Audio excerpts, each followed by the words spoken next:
such a beautiful day, and I have a couple of friends who are in the production, and I heard it was going to be a wonderful Shakespearean moment, and I couldn't She refuse. invited me to come with her to see this today, and since it's in our neighborhood, we thought it would be a good experience, which it's turned out to be very entertaining.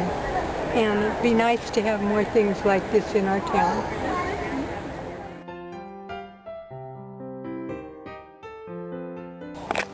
The challenges were pretty, when you're starting out, like anything, it's limited resources. Obviously not enough money, but more importantly, not enough time. The audition process within itself had to be extended upon extensions, but didn't really bother me because we had to, if you work as long as I have in this industry, it's cover the territory. But it was just being able to just utilize the time as much as we can. I pushed the actors like any good coach would. I think it's like any good coach, you just want to see the best of your players. You want to see them excel. And I know that some of my cast members are, some of them, this is their very first professional play. So I have novices to pros, to veterans, and non-union, union actors. And to be able to look at that and say, okay, I'm going to have to direct this person differently than I direct this person. But challenges for me, I welcome, because it makes me work hard.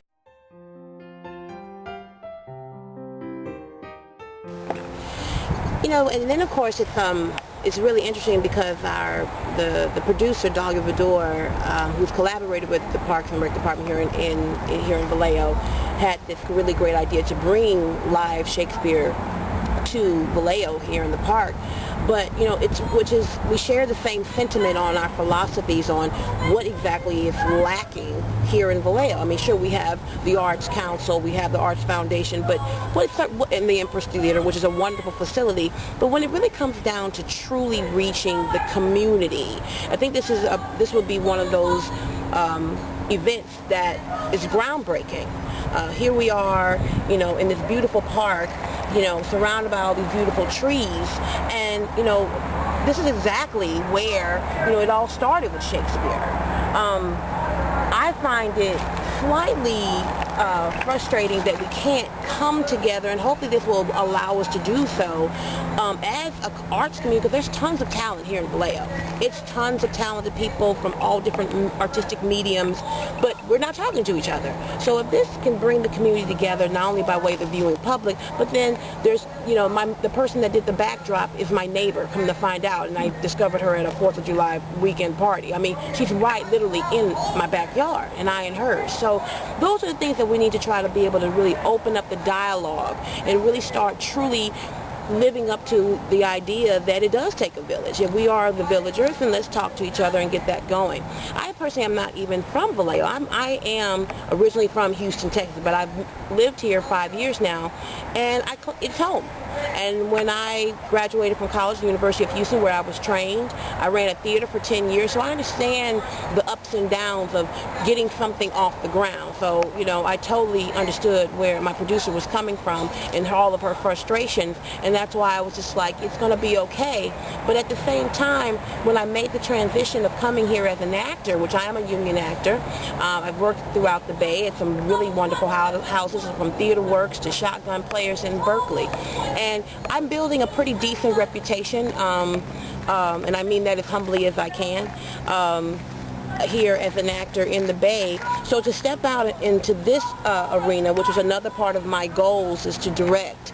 And my first Shakespearean piece, because I have directed other contemporary works, but my love affair with Shakespeare is not necessarily to perform in it again like I once did. I played the nurse in college. I was Portia in Othello. So I understand that particular aspect of it, but I've always been fascinated with what it is to put it together. What is it to really go into his words, and what it is to really be within the scansion and celebrate that verse.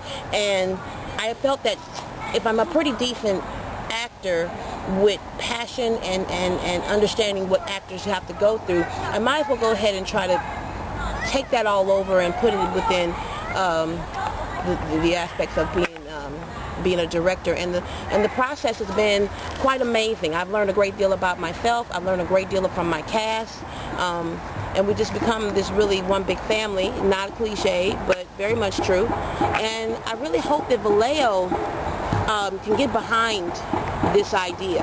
I hope that we can start building something very wonderful.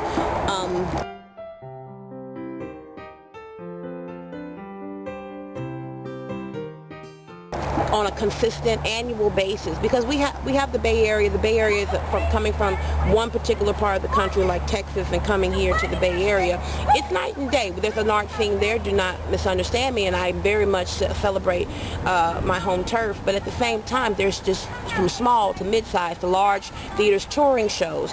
But what could happen if we actually said we could be, maybe if I were to dream big, because that's just me, guilty as charged, I'm a dreamer, but we were to get to a Williamstown, we were to get to a Cow Shakes like that we have in Orinda, we could get to that level. And if it started right here in 2010 with Romeo and Juliet, that is fine with me, because you got to start somewhere. And I believe that is what William Shakespeare did, and so many plays, and Romeo and Juliet being the most popularly produced play, it stands the test of time. I mean, we're always on the search of, within the human condition, we're all looking for something that matters to us, beautiful things, things of aesthetic, love and peace and all these wonderful things. And I think it's all intertwined in Romeo and Juliet. And for me, it doesn't really get any better than that.